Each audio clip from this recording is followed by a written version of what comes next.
Famille en Christ, bonjour ou bonsoir, tout dépend de l'heure à laquelle vous allez suivre cette vidéo. Donc aujourd'hui, pour nous qui sommes beaucoup distraits, parce que Dieu, il est dans le calme et le silence. Donc là où il y a beaucoup de bruit, Dieu, il ne se manifeste pas vraiment. Ou bien même, Dieu peut nous parler, mais à cause du bruit qui est autour de nous, nous n'arrivons pas à capter, nous n'arrivons pas à comprendre, nous n'arrivons même pas à savoir que Dieu nous a parlé. Donc aujourd'hui, pour nous qui sommes beaucoup distraits, nous allons essayer cet exercice-là. De nous concentrer, oublier un peu les réseaux sociaux, oublier un peu ce qui est autour de nous, essayer de nous concentrer, essayer ce moment seul à seul avec notre Dieu. Certainement que nous n'en sortirons pas comme nous sommes rentrés. On a tendance, dès qu'on se réveille, à prendre le téléphone tout de suite. Quels sont les messages que nous avons reçus sur WhatsApp? Qu'est-ce que nous pouvons voir? Quel affairage nous pouvons voir sur Facebook? De quoi est-ce qu'on parle aujourd'hui? Immédiatement, en fait, ce sont les réseaux sociaux. Sans même penser que du fait de nous être réveillés, c'est pas plus grâce de Dieu. Et que lorsque nous dormons, il y a plusieurs choses qui se passent dans le monde spirituel.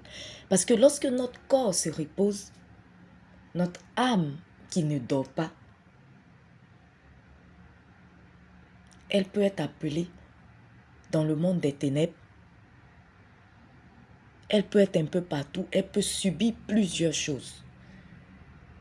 Quelquefois même, on ne prie pas avant de dormir. On est sur les réseaux sociaux. Quand je dis on, je parle de manière générale. Toi qui es en train d'écouter, c'est-à-dire tu dois te concerner. Parle. En fait, fais comme si c'était toi qui étais en train de parler. Ne pense pas, ne m'écoute pas en fait. C'est pas moi que tu dois écouter. Mais mets-toi à ma place. Que chacun qui écoute cette vidéo se mette à ma place. Vois l'attitude qu'il a, les habitudes qu'il a, qu'il doit changer. Donc c'est ce que j'étais en train de dire, que l'âme qui ne dort pas est exposée à toutes sortes de choses. Et donc quelquefois, avant même de dormir, nous sommes sur les réseaux sociaux, nous sommes dans des causeries de correspondance. Et où on a fini de faire beaucoup de choses. On a fini de s'affairer sur Facebook. On a fini de causer sur WhatsApp. On a fini de regarder sur TikTok. On a fini de regarder sur Snapchat. On a fini de faire des vidéos qui ne sont même pas instructives. Et on s'endort même avec le téléphone à la main. Sans même nous repentir. Alors que même, on vient même d'envoyer des photos osées à une personne avec qui on est en correspondance. Alors qu'on vient de regarder n'importe quoi sur les réseaux sociaux, on vient de voir la nudité des gens sur les réseaux sociaux, on vient d'écouter des insanités sur les réseaux sociaux, on vient d'écouter des grossièretés sur les réseaux sociaux. On vient nous-mêmes de faire des bêtises ou de dire des grossièretés. Et on s'endort avec le téléphone à la main. Mais pendant que nous dormons, ce que nous devons savoir, c'est qu'il y a des gens qui ne dorment pas. Eux, c'est la nuit qu'ils sont bien éveillés, c'est la nuit qu'ils commencent à travailler. Et ces personnes-là, elles ne travaillent pas pour le bien. Elles travaillent pour détruire les personnes qui décident de dormir sans se repentir, sans avoir fait la paix avec Dieu, sans avoir demandé pardon à Dieu. Ce sont les agents des ténèbres qui, eux, commencent à se lever. Généralement, comme ce qu'on a déjà entendu dans les témoignages, à partir de minuit. Qui, elles, maintenant, vont en réunion sous les eaux, donc dans l'eau, dans le désert,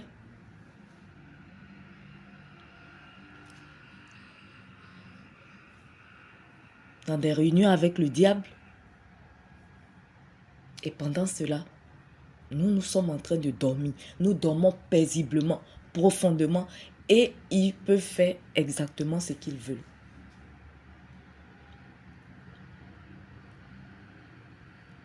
Ils peuvent appeler notre âme à leur réunion. C'est pourquoi, quelquefois, vous pouvez rêver, vous êtes à des réunions, vous ne savez même pas avec qui vous êtes, mais vous êtes entouré de plusieurs personnes. Vous ne reconnaissez quelquefois aucune des personnes, ou bien même vous ne voyez pas leur visage, ou bien même vous pouvez reconnaître des personnes de votre entourage, ou des personnes que vous avez déjà vues, où on vous donne à manger, où on vous donne à boire. Vous êtes quelquefois à des fêtes sans savoir à quoi répond cette fête, qu'est-ce qui est en train d'être célébré, où on vous fait signer des documents, où on vous fait prendre des engagements, ou bien vous vous voyez en train de vous marier sans voir le visage de la personne.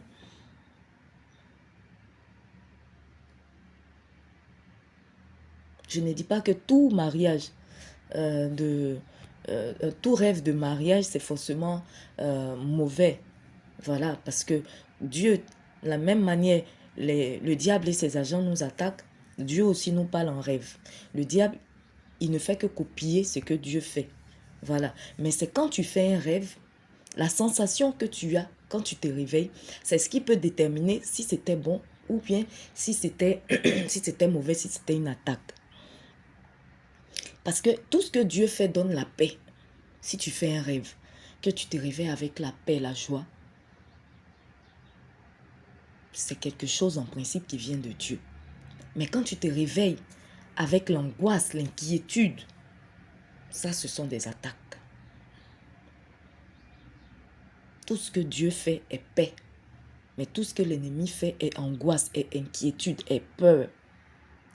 Donc tu te vois à un mariage où toi-même tu es la mariée, tu ne sais pas avec qui tu te maries, tu ne sais pas quelles sont les personnes qui t'entourent. On te porte des bagues en fer, des bagues bizarres. Tu ne sais pas tout ce qui se passe. Mais sache que c'est ton âme qui est en train de subir tout ça. Et c'est des choses qui sont généralement vraies. Parce qu'il y a le monde physique et il y a le monde spirituel qui commande le monde physique. Donc, c'est-à-dire tout ce qui se passe dans le monde spirituel, c'est ce qui vient maintenant se réaliser dans le monde physique. C'est pourquoi tu peux te voir être marié à une personne, mais c'est bizarre dans ce rêve, et tu te réveilles, tu vois que si tu étais marié, plus rien ne va avec ton mari. Parce qu'ils vous ont séparé spirituellement, ton vrai mari physique et toi. Et ils t'ont lié à un mari spirituel qui vient maintenant s'aimer la zizanie, le désordre, les conflits dans ton couple, parce qu'ils veulent vous voir séparés.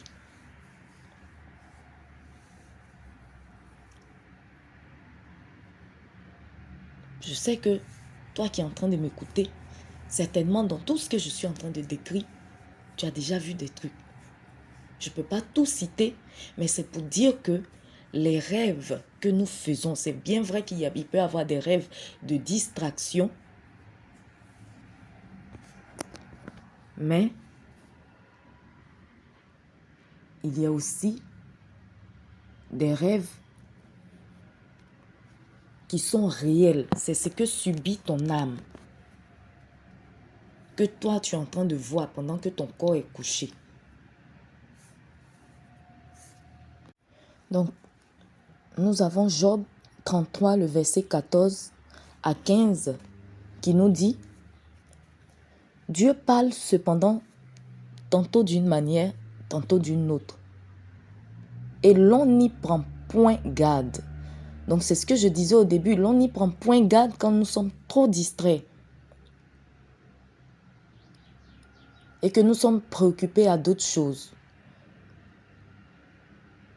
Et le verset 15 qui nous dit: il parle par des songes, par des visions nocturnes, quand les hommes sont livrés à un profond sommeil. quand ils sont endormis sur leur couche. Alors, il leur donne, donc nous allons aller au verset 16, alors il leur donne des avertissements et met le sceau à ses instructions. Afin de détourner l'homme, donc ça c'est le verset 17, afin de détourner l'homme du mal et de le préserver de l'orgueil. Afin de garantir, le verset 18, afin de garantir son âme de la force et sa vie des coups du glaive.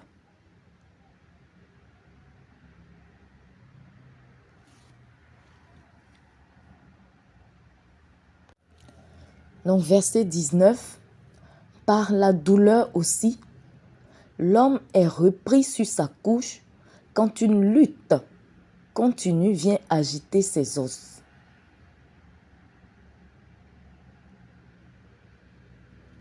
Donc, c'est pour dire ici que lorsque nous dormons, nous pouvons être dans une situation, nous sommes sur le point de prendre une décision, nous sommes sur le point de faire quelque chose, de réaliser quelque chose, un projet ou toute autre chose. Et Dieu, pendant que nous dormons, Dieu peut venir nous parler. Il peut venir nous donner la bonne décision à prendre. Dieu peut venir nous avertir d'un danger qui nous guette. Dieu peut venir nous montrer ce qu'il est sur le point de faire pour nous.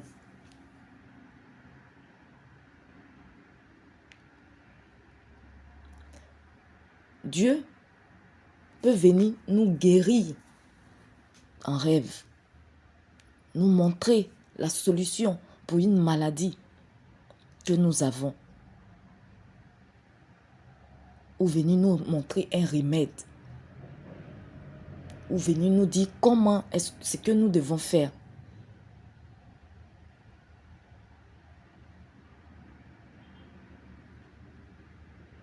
C'est pourquoi nous devons faire attention à nos rêves.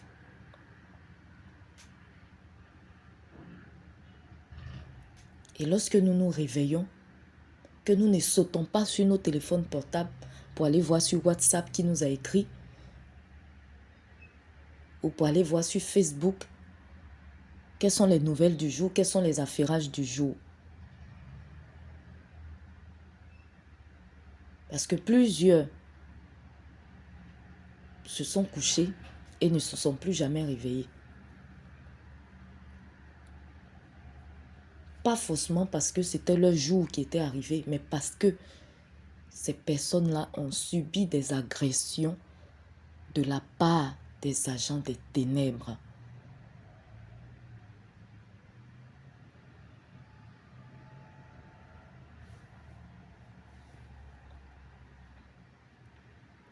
Donc lorsque nous nous réveillons, nous devons commencer par remercier Dieu. Nous devons commencer par rendre grâce à Dieu d'avoir renouvelé notre souffle de vie, de nous avoir protégés de tout ce qui pouvait arriver. C'est un combat parce que notre âme est exposée à tout. On pouvait ne pas se réveiller. C'est pourquoi il faut toujours faire la paix avec Dieu avant de prier, avant de dormir. Il faut se repentir. Nous devons demander pardon à Dieu pour notre péché, pour nos péchés que nous avons fait de la journée, de tout ce que nous avons fait de mal, même ce que nous ne voyons pas de mal. Mais que Dieu considère comme mal, qu'il nous pardonne. Nous devons aller devant son trône de grâce pour déposer nos fardeaux, implorer sa miséricorde, pour lui demander pardon avant de dormir. Parce que nous ne savons pas ce qui peut se passer. Autant on est sûr de se mettre au lit, se réveiller n'est pas une évidence. Dieu peut même nous donner des choses en rêve. Il peut nous dire des choses. Il peut nous montrer des choses. Et l'ennemi va venir voler ça. L'ennemi va venir balayer ça. Donc quand tu te réveilles, si tu as eu un bon rêve, un bon songe, si Dieu t'a dit quelque chose que tu attendais, tu cherchais une solution dans le physique, tu réfléchissais, tu ne trouvais pas. Et Dieu est venu te montrer la solution dans le rêve, dans le songe. Ne néglige pas. Quand tu te réveilles, commence par rendre grâce à Dieu pour le renouvellement de ton souffle de vie et sécurise ce qu'il t'a donné. Ou bien annule ce que les agents des ténèbres ont fait dans ta vie. Parce que l'ennemi, il aime bien quand on est distrait. On n'a pas le temps de voir ce qu'il fait. Et on n'a pas le temps d'annuler ce qu'il fait. Donc lui, il peut programmer tout ce qu'il veut dans notre vie. C'est comme si lui, il a la télécommande de notre vie. Et lui, il n'appuie que sur les télécommandes et tu es comme une marionnette. Comme les jeux vidéo, voilà. Vous voyez, comme les jeux vidéo. C'est-à-dire, c'est lui qui téléguide. Quand il appuie gauche, tu es à gauche. Quand il appuie droite, quand il appuie colère, tu te mets en colère. Quand il appuie mal parler, tu commences à parler mal. C'est comme ça l'ennemi peut nous téléguider. Sans même que nous ne sachions que cela vient d'ailleurs. Donc lorsque nous nous réveillons, Seigneur, la première des choses, Seigneur, je te rends grâce pour le renouvellement de mon souffle de vie. Parce que peut-être le même jour même où toi tu t'es réveillé, soit ton mari ne s'est pas réveillé, ta femme ne s'est pas réveillée, ton frère ne s'est pas réveillé, ta soeur ne s'est pas réveillée, un de tes parents ne s'est pas réveillé, un de tes amis ne s'est pas réveillé.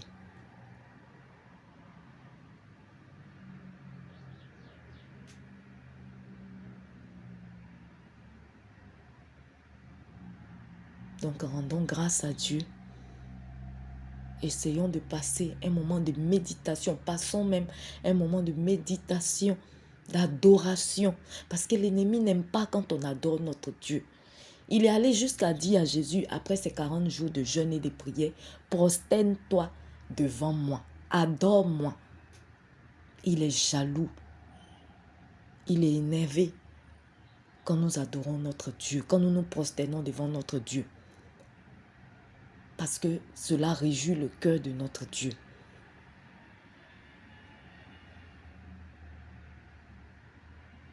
Alors apprenons à adorer notre Dieu. Apprenons à le magnifier, apprenons à l'élever, apprenons à nous prosterner devant notre Dieu, à nous coucher même devant notre Dieu. Vous qui êtes mariés, vous qui vivez en couple, qui n'êtes pas encore mariés, la Bible ne permet pas cela, mais moi, je ne sais pas pour vous condamner, mais c'est plutôt pour vous motiver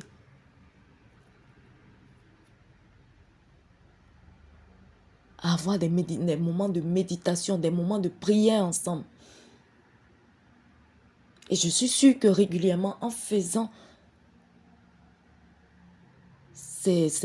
en ayant ces moments d'intimité avec Dieu, vous allez même prendre conscience de l'état dans lequel vous êtes et demander à Dieu de disposer toutes choses pour que vous puissiez parvenir au mariage.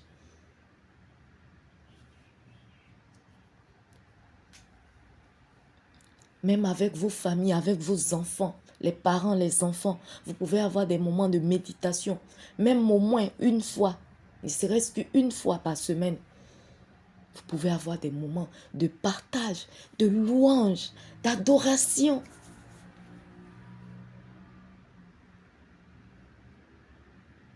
Faites en sorte que votre maison et vous, votre famille et vous serviez le Seigneur. Que vous soyez sous la protection de Dieu. Parce qu'il y a plusieurs démons que le diable envoie pour détruire les foyers.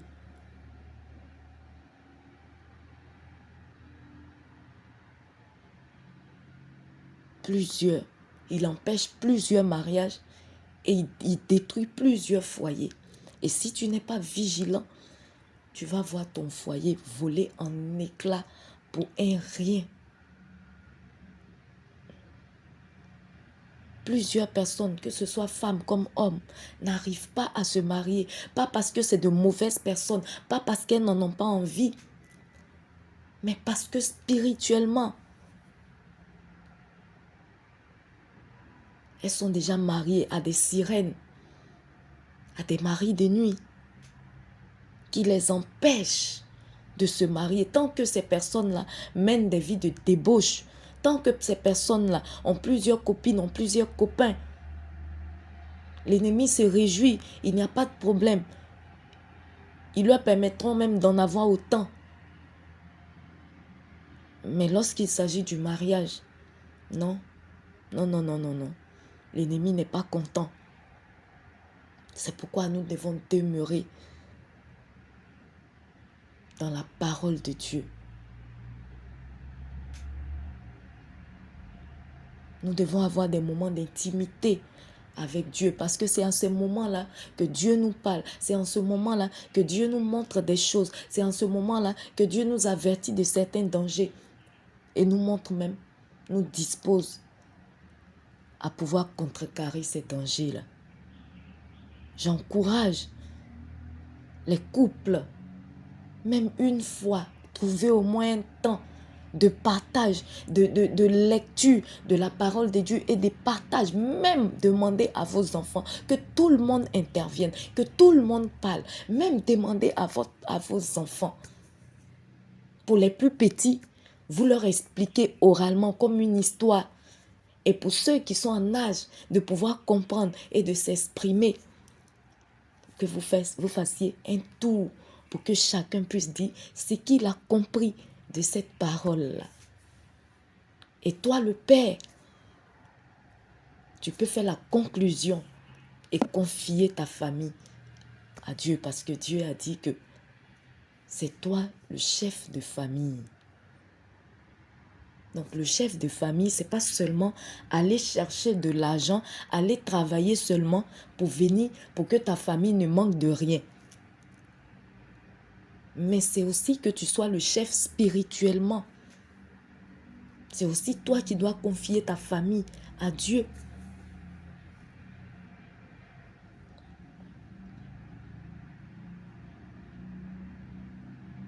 Donc pour les couples, trouvez des moments de partage, d'adoration, de louange. Vous pouvez commencer par la louange, après l'adoration, la repentance, invoquer le Saint-Esprit et finir par le partage de la parole de Dieu, où chacun donne son avis, chacun dit ce qu'il a compris.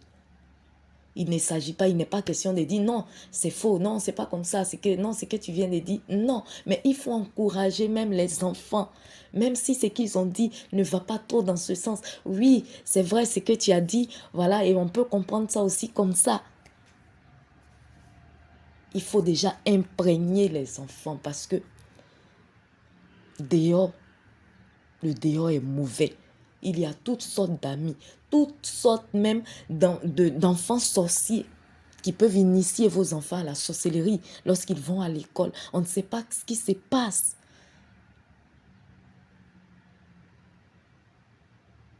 On ne sait pas ce qui se passe.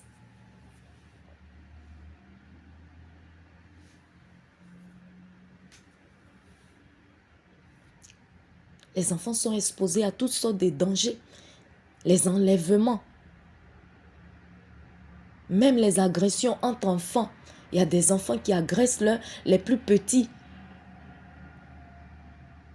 Par la nourriture qu'ils vont partager, les enfants sorciers vont initier d'autres enfants. C'est pourquoi il faut imprégner les enfants de la parole de Dieu. Il faut leur enseigner le nom de Jésus. Il faut leur dire que toutefois qu'ils sont en danger, qu'ils prononcent le nom de Jésus, qu'ils appellent Jésus à l'aide. Parce qu'il est dit en Philippiens 2, le verset 9 à 10. C'est pourquoi aussi Dieu l'a souverainement élevé et lui a donné le nom qui est au-dessus de tout nom. Afin qu'au nom de Jésus, tout genou fléchisse dans les cieux, sur la terre et sous la terre. Donc, il faut apprendre aux enfants que lorsqu'ils sont en danger, qu'ils disent le nom de Jésus, qu'ils appellent Jésus au secours, qu'ils appellent les anges de Dieu au secours. Il faut prier pour nos enfants, il faut prier avec eux. Pour que toute attaque de l'ennemi soit nulle et sans effet.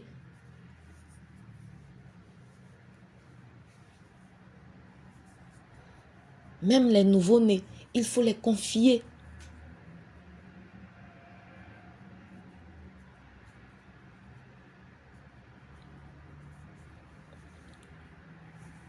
Il faut les confier à Dieu. Il faut les mettre sous la protection de Dieu.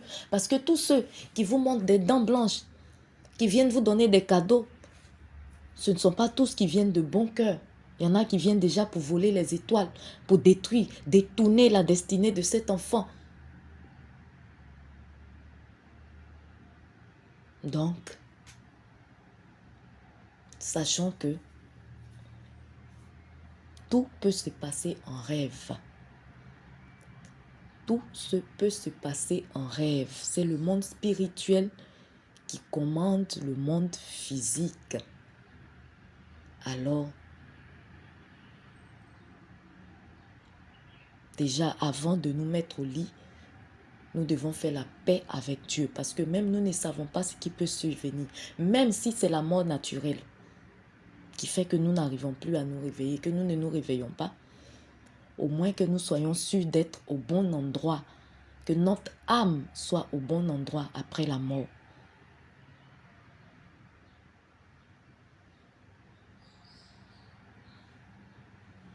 Et si c'est l'ennemi qui vient nous attaquer, que notre âme puisse se défendre avec le nom de Jésus.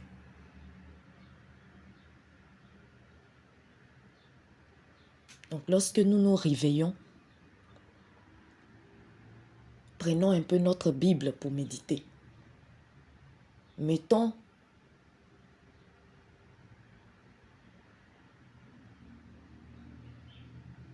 une louange, une adoration, quoi que ce soit qui glorifie le nom de Dieu.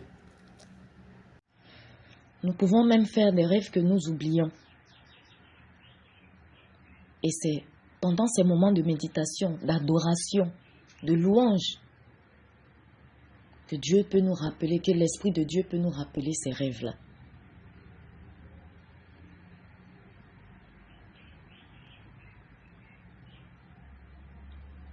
Alors, bénissons le nom de Dieu.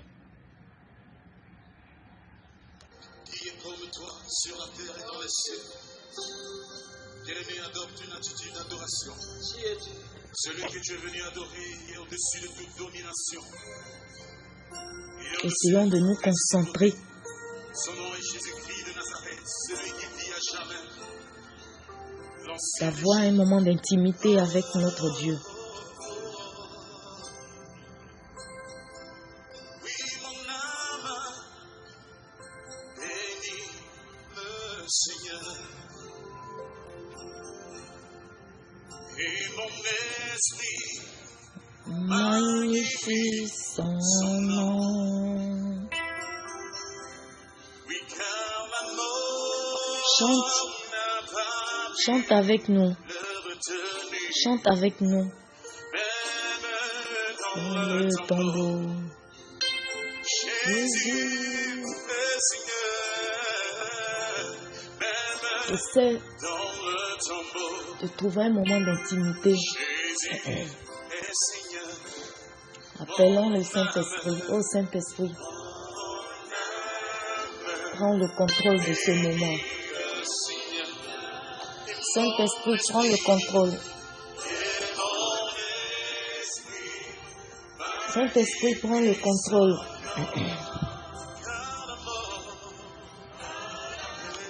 Saint-Esprit, prends le contrôle. Saint-Esprit, viens prendre le contrôle de tout ce moment, de l'atmosphère spirituelle. Viens chasser tout esprit de distraction. La distraction ne vient pas de Dieu. La trop grande distraction.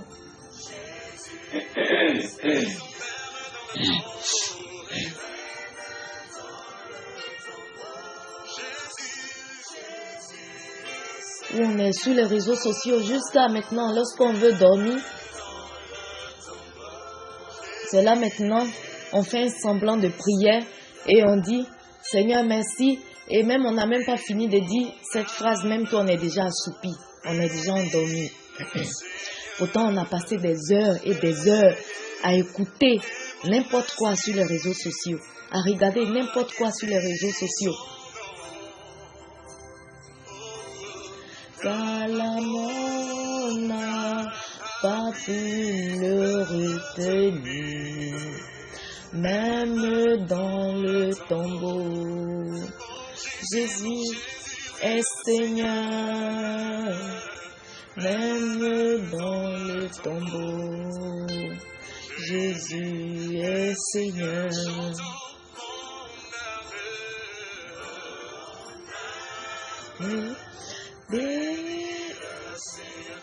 Disons merci à Dieu de nous avoir renouvelé le souffle de vie, de nous avoir parlé pendant nos rêves, de nous avoir donné la solution que nous attendions à la situation que nous vivions, de nous avoir sortis de tout problème, de nous avoir avertis de tout danger.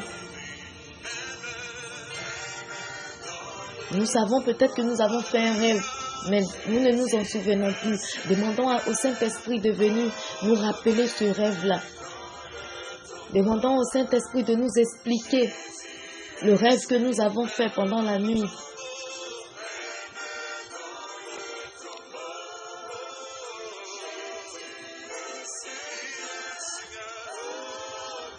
Car Jésus demeure Seigneur, même dans le monde des ténèbres. Dieu a le contrôle sur toutes choses. C'est pourquoi même si tu te retrouves, même si ton âme est appelée par quelqu'un dans le monde des ténèbres, mais du fait que tu aies une relation, une intimité avec Dieu, tu ne répondras pas à cet appel-là.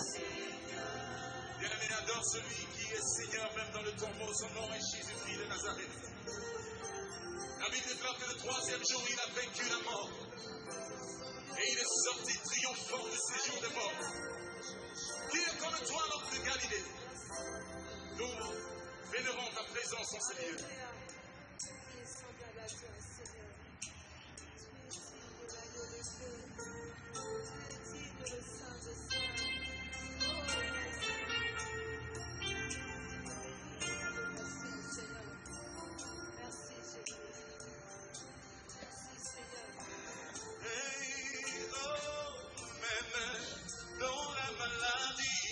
Jésus demeure Seigneur.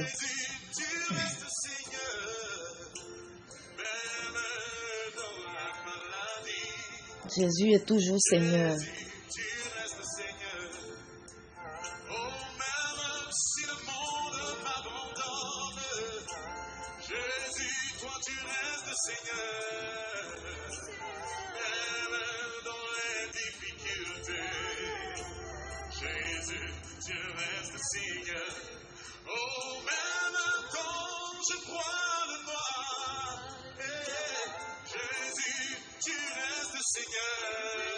Oublions un peu Facebook, oublions un peu WhatsApp, oublions un peu TikTok, oublions un peu Snapchat. Pour adorer notre Créateur, pour lui dire merci. Les messages que les hommes nous ont envoyés peuvent attendre. Dieu ne permettra pas que tu rates un appel ou un message que lui-même il a disposé pour que tu reçoives ce message-là.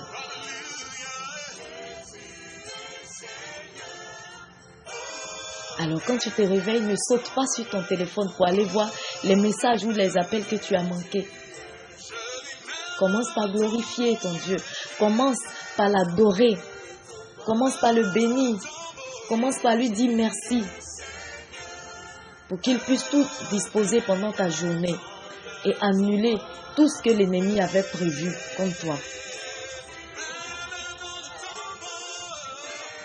Dans le tombeau, Jésus est Seigneur. Oh, même dans le tombeau, Jésus est... Glorifie le nom de Dieu. Il n'est pas resté dans le tombeau. Jésus n'est pas resté dans le tombeau. Il voulait seulement montrer sa puissance pour dire qu'il n'a pas de limite, que la mort même, qui est la limite de toute personne, la mort n'a pas pu le retenir. Ce Dieu-là, qu'est-ce qu'il ne peut pas faire? Qu'est-ce qu'il ne peut pas faire? Quand survient la mort, c'est la fin. Mais cette mort-là, elle n'a pas pu retenir Jésus.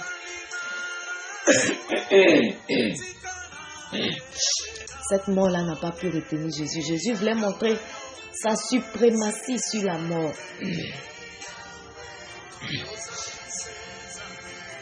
Jésus a vaincu la mort. Ce Dieu-là, il mérite d'être glorifié.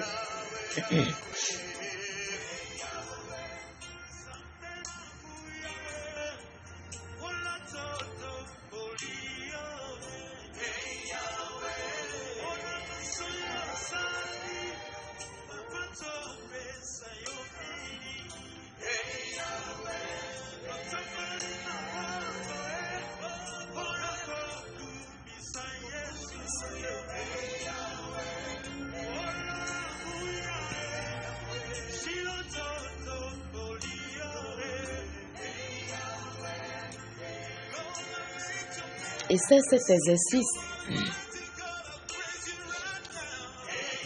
Et tu diras quel est le résultat. Parce que on ne peut jamais rentrer dans la présence de Dieu et sortir comme on est rentré. On en sort toujours avec quelque chose.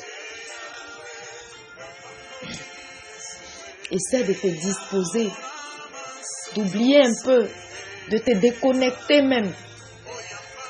Parce que l'ennemi, au moment où tu es plongé dans la prière et que peut-être Dieu est en train d'envoyer son ange sur le point de faire quelque chose, c'est là que ton téléphone va se mettre à sonner pour te sortir de cette extase-là, pour te distraire et pour manquer ce que Dieu venait te dire, ce que Dieu venait te donner.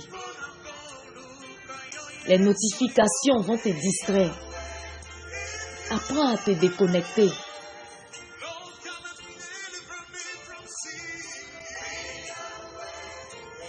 Pour chercher la présence de Dieu. Apprends à te déconnecter pour être en intimité avec Dieu. Ta relation avec Dieu est plus importante que ta relation avec les hommes.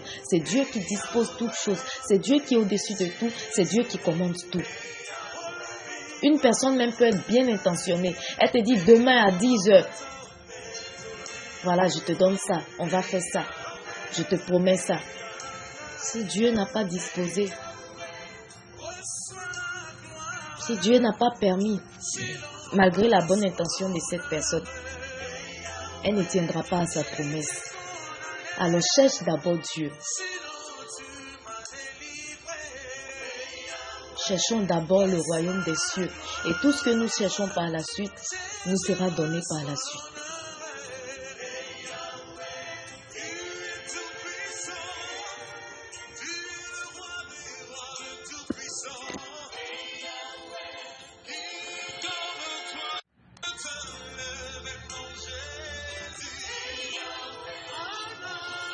Nous dit Jean le chapitre 6, le verset 33.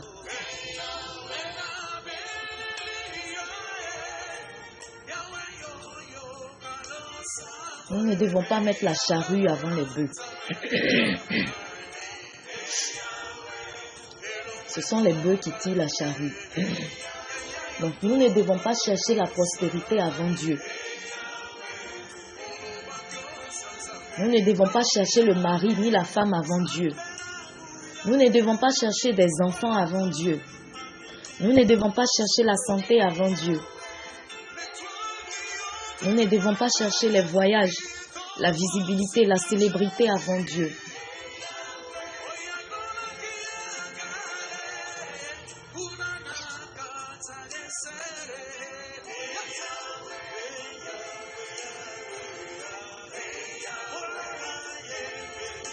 Nous devons chercher Dieu d'abord et non le travail d'abord.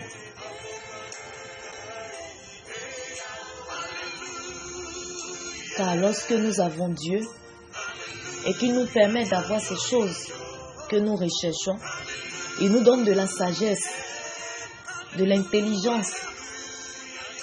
Il nous dispose à pouvoir gérer ça et à pouvoir conserver ça. Alléluia, Hosanna. Alléluia, Hosanna.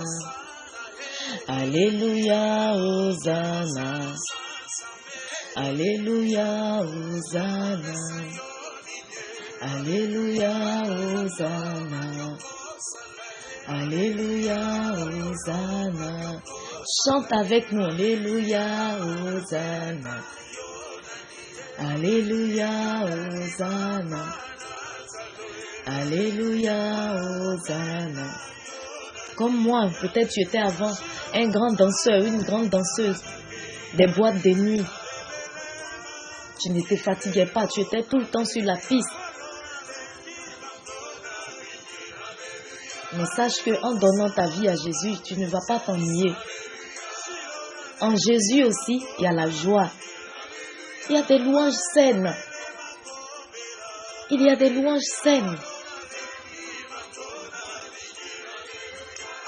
On peut danser à volonté en glorifiant Dieu.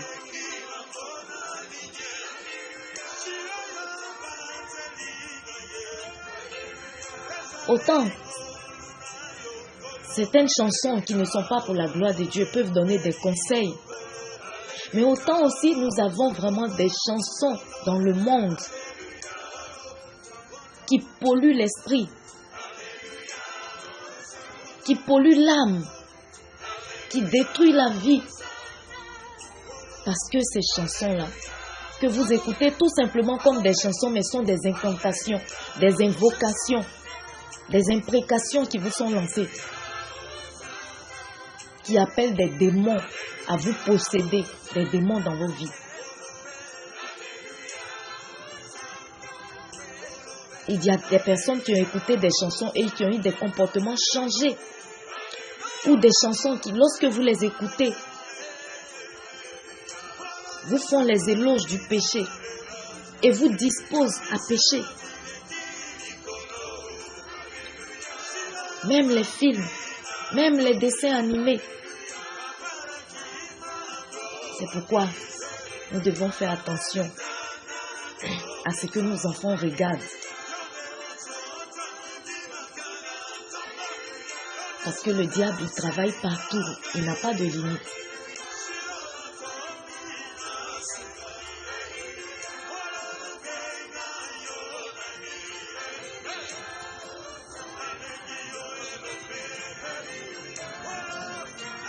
Œuvrons à aimer la présence de Dieu. Œuvrons à aimer la présence de Dieu. Même si toi, tu ne peux pas méditer pour l'instant. Tu ne peux pas adorer pour l'instant. Au moins, mets des louanges, danse pour la gloire de Dieu.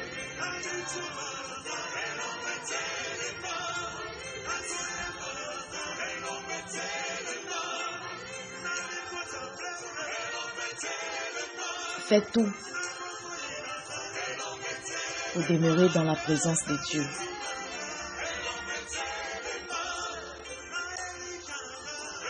Fais tout pour que tes enfants, ta famille, bénéficient de la protection de Dieu.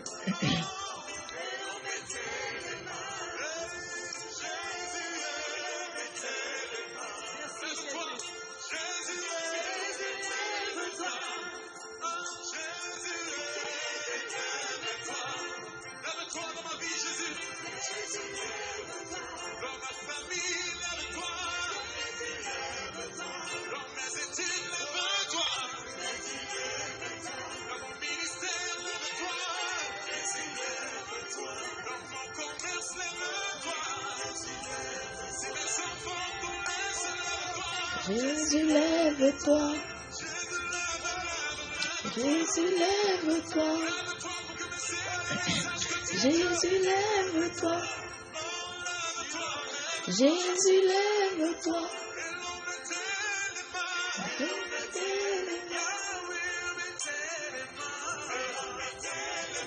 Appelle Jésus dans ta vie, appelle le Saint-Esprit de Dieu dans ta vie, dans ta maison. La nature a horreur du vide, comme on le dit. Là où il n'y a pas la présence de Dieu, il y a la présence des agents des ténèbres. Alors quel est ton choix?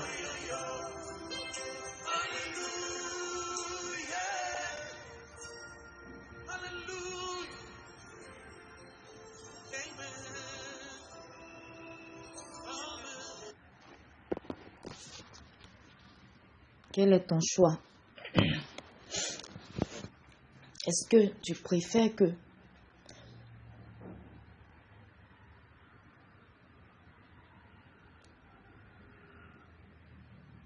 ce soit le Saint-Esprit de Dieu qui dirige ta maison, que les anges de Dieu se promènent dans ta maison, accompagnent tes enfants partout où ils vont, ou bien préfères-tu que ce soit les agents des ténèbres qui viennent détruire ta famille?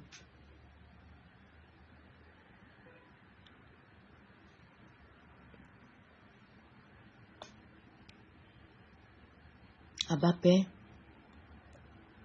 merci pour ce moment que tu nous as permis. Nous te rendons toute la gloire du fait que tu nous aies acceptés dans ta présence et pour tout ce que tu nous as révélé, pour tout ce que tu nous as dit, Seigneur. Dispose-nous à toujours vivre dans ta volonté. Dispose-nous à avoir des moments d'intimité avec toi, Seigneur. Et permets que nous ne sortons pas de ce moment-là comme nous en sommes entrés. C'est au nom puissant de Jésus-Christ que j'ai prié. Amen.